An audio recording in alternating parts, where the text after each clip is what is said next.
encourage that person standing or seated next to you and tell them it ain't over until God says,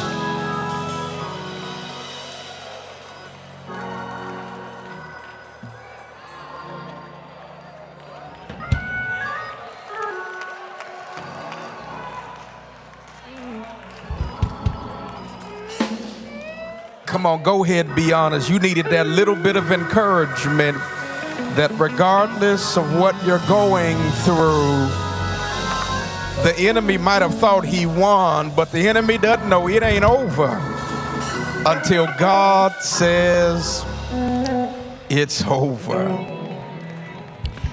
Stand with me and turn to the Gospel of Mark again. And we return back to the 5th chapter of Mark's Gospel. This series entitled Miracle Worker. And I hope whoever has that gold Dodge got the message. I'm going to read verses 21 through 24, and then we'll skip down to verse 35. And when Jesus had crossed again in the boat to the other side, a great crowd gathered about him, and he was beside the sea. Then came one of the rulers of the synagogue, Jairus by name, and seeing him, he fell at his feet and implored him earnestly, saying, "My little daughter is at the point of death. Come and lay your hands on her, so that she may be made well and live." And he went with him, and a great crowd followed him and thronged about him. And we'll skip down to verse 35, where it says this: While he was still speaking, there came from the ruler's house some who said, "Your daughter is dead. Why trouble the teacher any further?" But overhearing what they said, Jesus said to the ruler of the synagogue, "Do not fear, only believe." And he allowed no one to follow him except Peter and James and John, the brother of James. They came to the house of the ruler of the synagogue, and Jesus saw a commotion, people weeping and wailing loudly. And when he had entered, he said to them, "Why are you making a commotion and weeping? The child is not dead, but sleeping." And they laughed at him. But he put them all outside and took the child's father and mother and those who were with him and went in, and where the child was, taking her by the hand, he said to her, and this is in Aramaic, "Talitha kumi," which means, "Little girl, I say to you, arise." And immediately the girl got up and began walking, for she was 12 years of age. And they were immediately overcome with amazement, and he strictly charged them that no one should know this, and told them to give her something to eat. Verse 22 says this: Then came one of the rulers of the synagogue, Jairus by name, and seeing him, he fell at his feet. I want to talk for the next few moments that are ours to share from this thought: when life brings you to your knees. And you can be seated in the presence of God. When life brings you to your knees.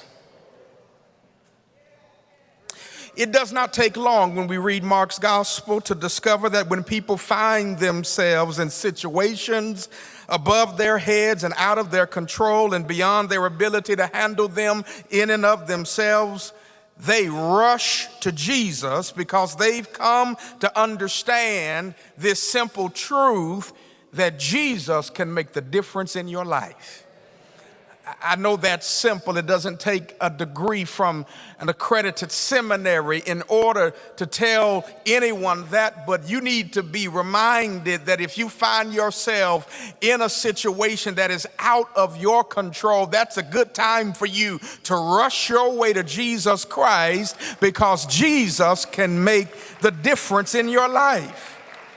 And we see it throughout this gospel time and time again, whether it is the faith and the tenacity of those four men who brought their seemingly friend on a stretcher to Jesus, this friend of theirs who had paralysis. And when the crowd impeded their ability to bring him in, they went up on the roof and tore up the roof and let him down just to get him to Jesus. We see it when we encounter Jesus' disciples as they are on the stormy Sea of Galilee, and they know that this is a situation that has gotten out of control. It is chaotic, it is disorienting, but they made a beeline to Jesus and woke him up from his slumber, and he speaks to the storm and says, "Peace, be still." And we see this even when Jesus encounters the one that we call the demoniac. When we asked of this young man his name, he said, "My name is Legion, for we are many." But yet Jesus was able to deliver this young man from the unclean spirit that resided on the inside of him. We're shown time and time again throughout the Gospel of Mark that we have people who have realized that when they have run out of options, or at least as a last ditch effort or last resort, they have come to Jesus, and Jesus has turned their situation around. Each and every one of us need to take heart and need to take note, because I'm certain that there are those of you who are at a point in your life where you feel that life has brought you to your knees. You've done the best that you can to hold that relationship and that marriage together, and your spouse refuses to change and uphold the vows that they made with you and with God, and things don't turn around or get any better, or when the only source of income that you have is a job that has turned into a hostile work environment, and the places that you have sent your resume to and made application to have not called you back to let you know that there is an exit and a new job for you to take on, and you haven't yet figured out whether it is a coworker who is undermining you or a supervisor who has it out for you. And when you thought possibly it might be that you were financially secure, that you're the first in your family to get an advanced degree, and now you're really making the big bucks. You're making six figures, and as you're making six figures, yet we're in the midst of a topsy-turvy economic situation where interest rates and inflation are soaring, and that which you thought was going to bring you economic security has you at a place where you're only able to cover your necessities, and you thought by now you would be further along in your journey towards financial security. Now, I might not have driven down your street or bowled down your alley,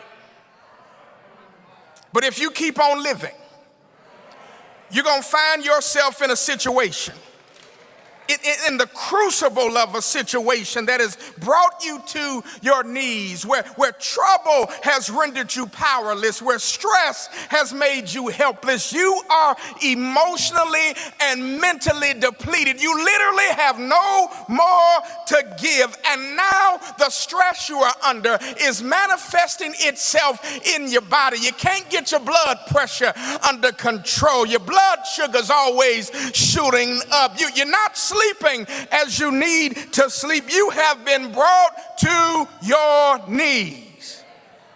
And see, some of you ought to at least nod at me or wink at me, because it's you who the Lord is speaking to on this day. And maybe the reality is you think you are holding it together because you have confused inebriation with peace.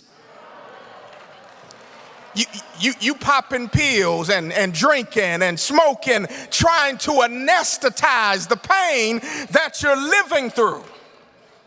And here in Mark chapter 5, this is where we find Jairus, who is the ruler or a ruler in the synagogue.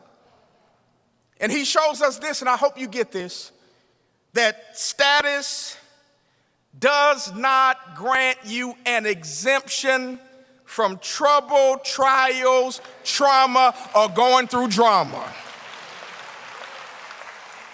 And it doesn't insulate you from life bringing you to your knees. But here's the good news. Doesn't matter if you're on your knees. If you can just make your way to Jesus.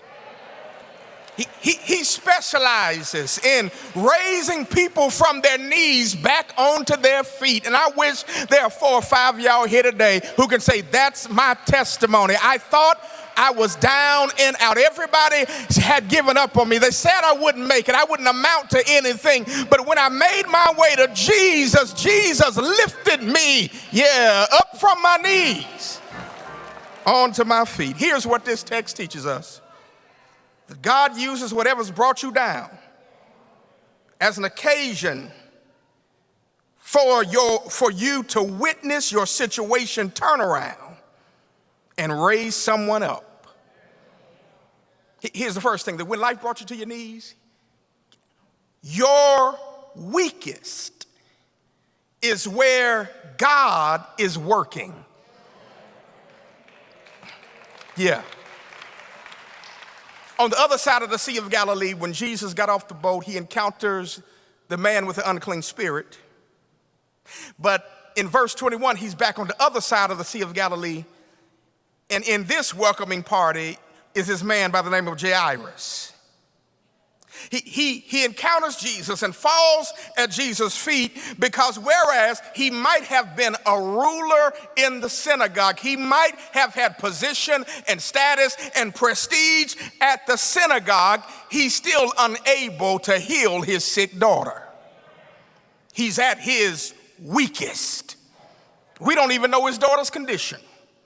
All we know that she is sick and her condition has gotten to the point where they said she's near death, and possibly there was no diagnosis for her condition, or maybe the case is beyond what physicians were capable of resolving. And you know, this is plausible because if you read this story beginning at verse 21 down to verse 45 in Mark chapter 5, sandwiched in between the opening and the outcome of Jairus' situation is this story about this woman with an issue of blood who we learn that she has spent all that she had on physicians and her condition did not improve. As a matter of fact, it grew worse. So the case might just be that this girl has a condition that is simply uncurable and she is near death.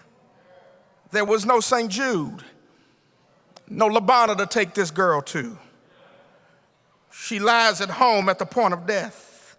Her condition is precarious. Her prognosis is doubtful. The outlook is dim. And in desperation, the father knows that Jesus is returning back to the other side of the lake.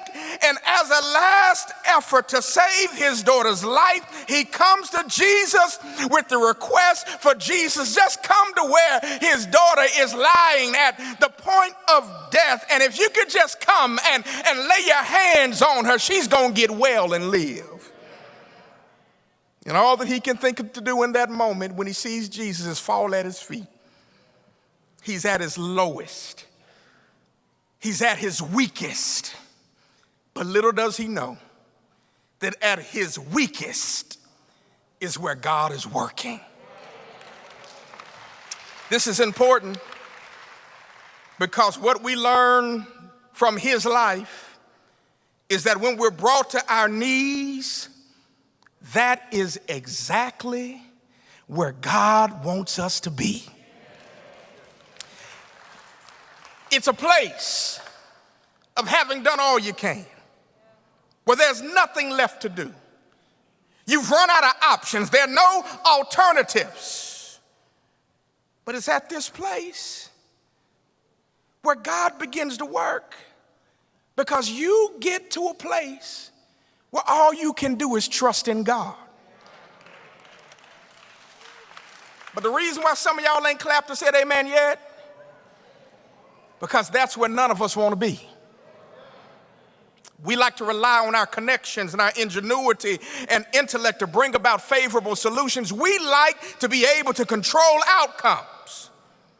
So we despise being at a place where we're helpless and powerless. However, it is at that place where we are not only where God wants us to be, but where we need to be. It's that place of dependence and surrender that God has at work in our lives. And too many of us run the risk of our lives running off the road because we always have this tendency from the passenger seat of life to always want to reach over and grab the steering wheel. But we need to take a cue from Paul, who too had a situation that brought him to his knees. He couldn't get himself out of, one that had pushed him to his wits' end. Yet it was there. He discovered not only does God give you a grace sufficient for your needs, but he also understood in that moment that when he was weak, simultaneously he was strong. Because God's strength is made perfect in our weakness. Sisters and brothers, I need to tell you, when you have done all you can do, when there's nothing and no one that can help, know you are in good company, because in that moment, when you can't do anymore, that's where we encounter a God who is already working all things together for our good. If you were raised in the house with a black mother, that's the only experience I know. You know there are two rooms that are sacred in an African-American house: the living room and the kitchen. Living room so sacred, you don't even take the plastic off the furniture. But when it comes to the kitchen, you learn early on that unless you have active business in the kitchen, stay out the kitchen. And one particular time specifically, and I know the black mothers in here gonna help me preach this thing. One particular time is when mama is at work preparing dinner. And if you, by chance, find yourself trespassing in the kitchen while mama is cooking, she's gonna serve you an eviction notice and announce to the whole house, mama's cooking. Get out of my way. But that's what somebody needs to know today. You may be at your weakest, but God is working. And since God is working, step aside. Get out of the way, because the cook is in the kitchen working everything out for your good and for his glory. Life has brought you to your knees. It's not only where your weakest is where God is working, but you have to keep walking even when the weight turns out for the worst. Jesus consents to go with Jairus to his house. However, before they can get to Jairus' house to see about his daughter who's at the point of death, they get intercepted by this unnamed woman who has an issue of blood for 12 years. If you remember the story, this woman is tenacious and determined, so much so that she has the resolve. She's convinced herself that I don't even need Jesus to touch me. I don't need him to say anything to me. I don't need to touch his hands. She wanted to just touch something that touched him. So she said to herself, if I could just touch the hem of his garment, I'm going to be made whole. And she presses and struggles and strains her way through the crowd on her own knees and touches the hem of his garment. And this thing she's been struggling with for 12 years instantaneously dries up.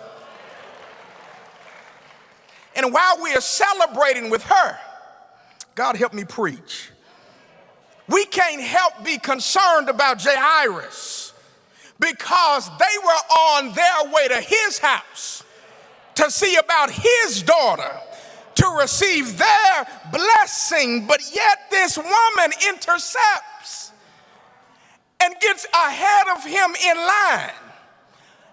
And he has to stand by and watch her get blessed while he's still waiting on a blessing to come to his house. Can we talk, church? True faith in God is to be able to witness God bless someone else and watch them blessed ahead of you while you're still waiting for him to come through on your behalf. I know I'm talking to somebody here today, because you're always the bridesmaid and never the bride. You're always the one who has to celebrate others who are getting promotions. But I want to tell you, keep the faith. The same God who blessed them is still able to bless you. Jairus demonstrates the willingness to keep walking with God, even when you feel a sense that time is not on your side. Y'all, when the story opened up, they didn't say the girl was getting sick. They say she's at the point of death. And ironically, time runs out for Jairus' daughter, because while all the attention is on what he's done for somebody else, Jairus is slapped in the face with the reality that what Jesus has not yet done for him and his daughter. Verse 35 says that things have turned for the worse. And when this happens, it says there came from the ruler's house some who said, "Your daughter is dead. Why trouble the teacher any longer?" Jairus' worst nightmare has now become a reality. Yet even with the word of the demise of his daughter, Jesus says to Jairus, "Don't fear, only believe." The next verse, they're in transition. In verse 38, they have finally reached the house. This would mean that even after this healing of this woman with the issue of blood and receiving news that this daughter that he's been believing God for is now dead, Jairus had to keep walking with Jesus. And my brothers and sisters, he's walking really now, holding on to the word of encouragement Jesus gave him. Don't fear, only believe.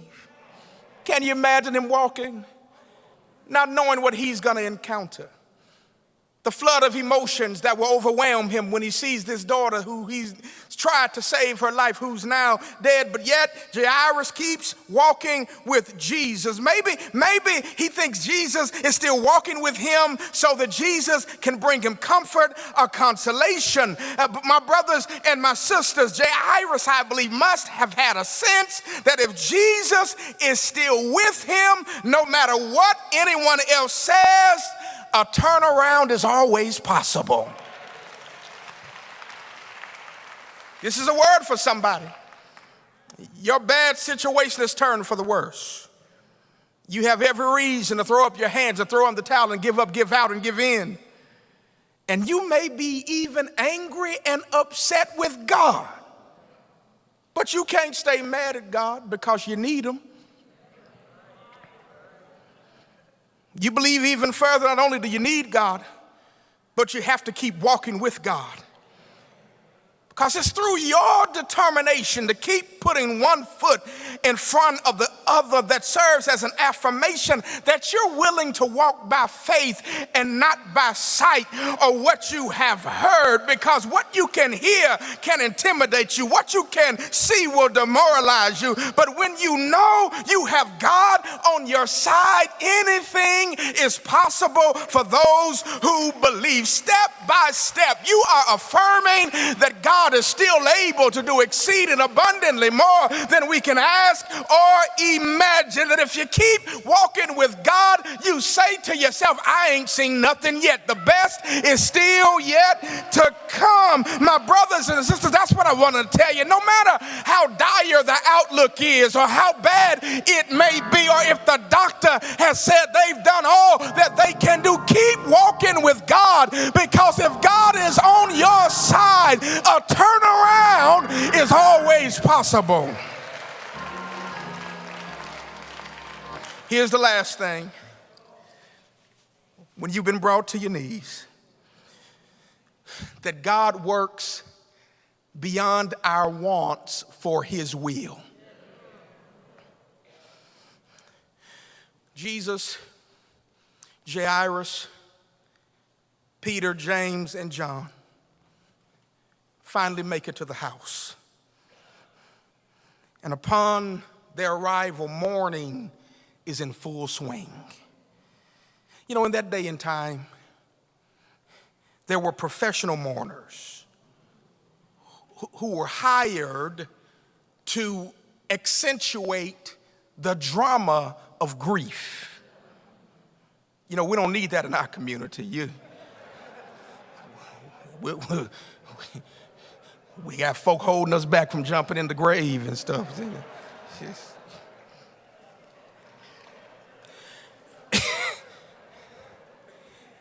And these professional mourners, get this, they aren't there out of care or concern. Because when they hear Jesus state emphatically that the girl is not dead but sleeping, they immediately snap out of mourning and start laughing. They could cry on command, laugh on demand. So this is what Jesus did. He put them out and only took those in who were vested in a turnaround of this situation. Can I parenthetically pause for the cause? And to suggest to someone in this building or maybe online that if you're to witness God do something miraculous, you need to watch the company that you keep.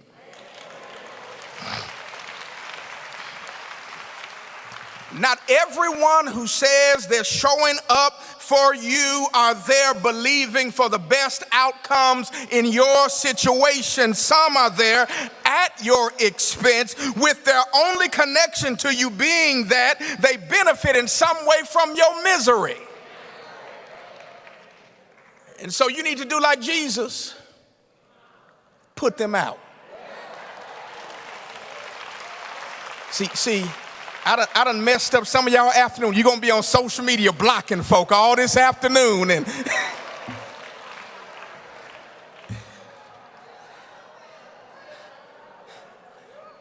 Jesus says,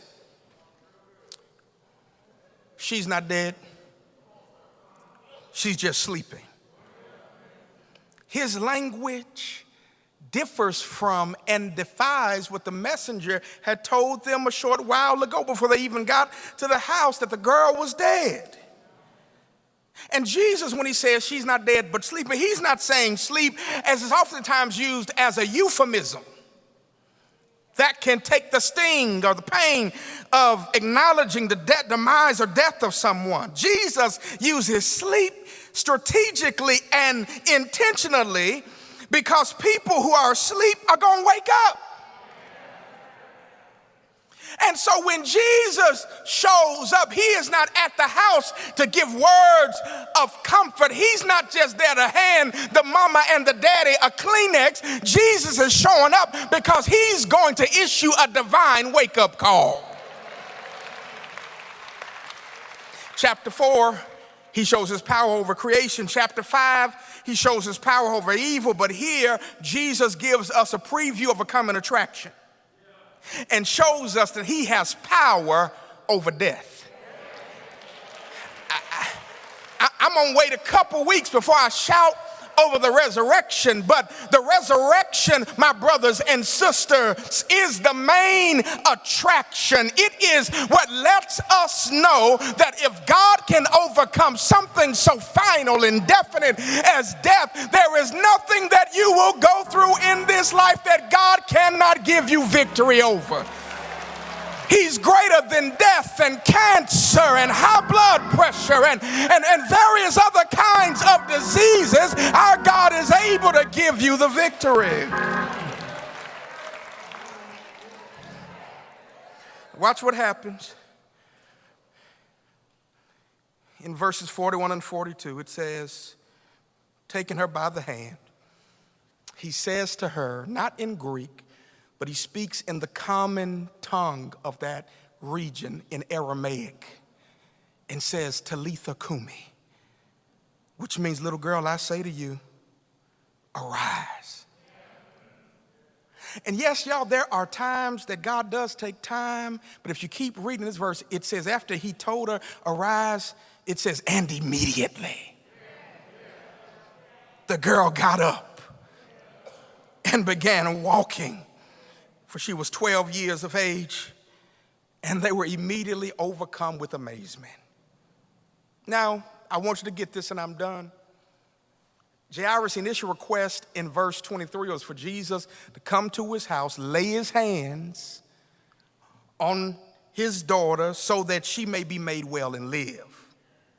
But in between verses 23 and 35, he's learned that his daughter, who was sick at the point of death, has now died.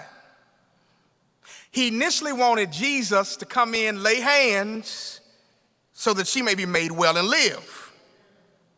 And although he may have wanted for there to be a healing, God's will was for there to be a resurrection. He wanted Jesus to just lay his hands on his sick daughter and she be made well and live. But it was Jesus' desire and his design to take her by the hand and tell her to get up. Although what Jairus' daughter being healed by Jesus was in the realm, all that was in the realm of possibilities, Jesus uses this situation as an opportunity to demonstrate his power to overcome insurmountable odds. We're often frustrated and upset with God because our desires conflict with God's design.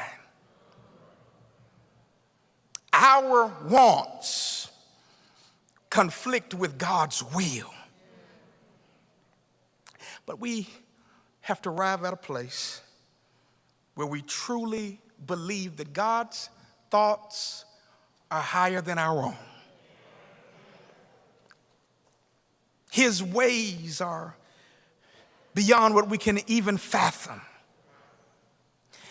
And we get to the place, sisters and brothers, where we trust God's heart to be one who still has a plan for our lives, to give us a hope and a future, to know that even if things may have turned out in our eyes for the worst, he can turn them into a cause for worship.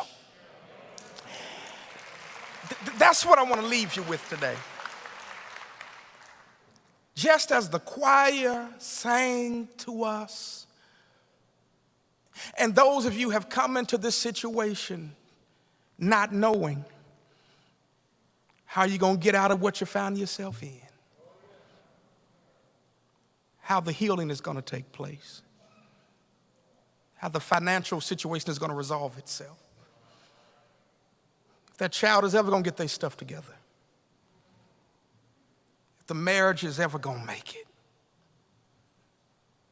This story is proof that it is not over until God says it's over. So I'm not going to wait till the battle is over. I'm going to shout right now because of what's on the way. Come on, you ought to stand on your feet and give God glory. Give God honor. Give God praise. That he's determined to lift you up. Listen, I'm done. I want to give two invitations. First invitation is this.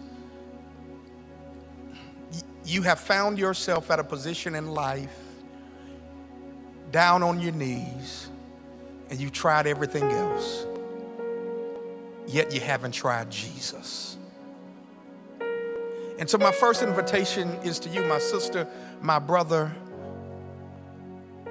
Jesus died for you and has risen from the dead because he ultimately wants to spend the rest of this life and eternity with you. And if you can confess that with your mouth and believe it in your heart, you shall be saved. Secondly, you're here today and you're saying, I'm already saved, but I don't have a church home. And it is by no accident the Lord has led you here today. The Lord is even speaking to you and saying that this is the place for you to let down your anchor, let your roots grow deep here at Mississippi Boulevard Christian Church, a place where we want to nurture you into being all of who God has called you to do and to be. If that's you today and you need to be a part of a church family and have a church home, we would love to have you at Mississippi Boulevard Christian Church. Whoever you are, I want you to make your way down to this altar as we sing I'll Open. Meet us at this altar. Make the decision God is calling you to make.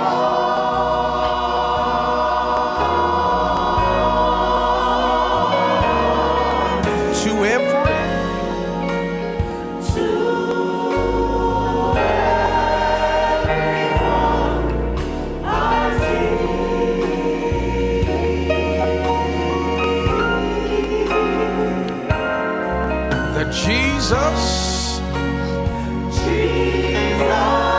Christ is the way. My brothers and my sisters, I want you to help me extend this invitation. And I want you to turn to that person standing next to you. Come on, let's celebrate over decisions that have been made right now. Hallelujah. Hallelujah. Look at that person standing next to you and look at them and tell them, neighbor, if you need to be at the altar, I'll walk with you. Now ask them the question, do you need to be at the altar? If they said yes, come on, take them by the hand, bring them down to this altar, because we know that Jesus is the way. Come on. If you're online, send that email, send us a text message. Come on. One more time, I'll open. I see you. Come on, come on, come on. I will open up my heart.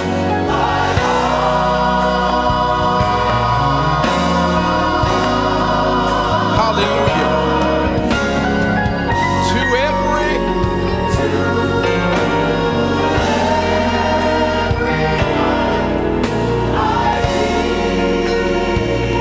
Come on, come on.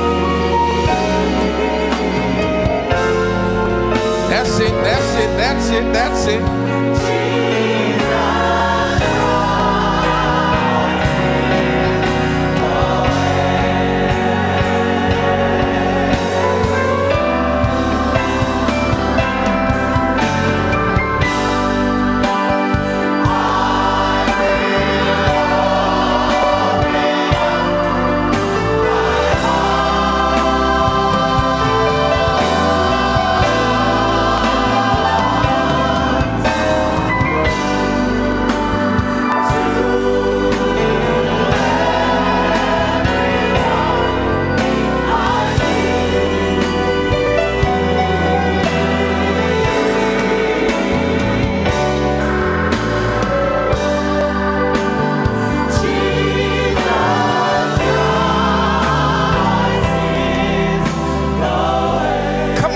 Celebrate what the Lord has done even today.